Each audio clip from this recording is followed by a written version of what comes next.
இந்த ரேஷன் தான் சாப்பிட்டேன்.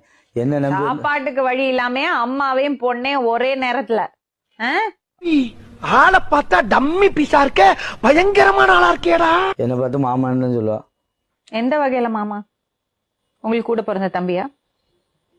தூரத்து சொந்தம் மேடம். தூரத்து சொந்தம்னா தூரம்னா ஒரு 30 கிலோமீட்டர் இருக்குமா? இவங்க இப்படி பண்ணதுனால அப்பா அம்மாவை வேண்டாம் அப்படின்னு சொல்லிட்டு போயிட்டாங்க. அம்மாக்கு இன்னொரு அஃபேர் ஆயிடுச்சா? இன்னும் புரியுற மாதிரி சொல்லவா? உனக்கு அவனுக்கு கள்ள தொடர்பு, நீ ஒரு கல்வனின் காதலி. அவங்க கூட அஃபேர் இருந்துச்சு.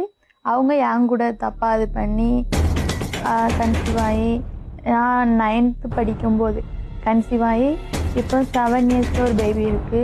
ஏண்டா கோயிந்தா, என்னடா ரம்ஜானுக்கு பிரியாணி அனுப்புற மாதிரி சொல்ற? அப்புறம் நான் ஏஜ் அட்டன் பண்ணதுக்கு அப்புறம் ஒரு 8th 9th அந்த டைம்ல கன்சீவ் ஆனேன். மட்டும் என் கையில கிடைச்சான் அவனை செருப்பாலே அடிப்பேன் சார். 2010ல வந்து பேபி பிறந்துச்சு. அப்பவும் நான் ஸ்கூல் போயிட்டு தான் இருந்தேன். பேபி பிரெக்னன்சியோட ஸ்கூல் போனியா? ஸ்கூல்ல எல்லாருக்கும் தெரியுமா? யாருக்குமே எனக்கே தெரியாது அந்த இது.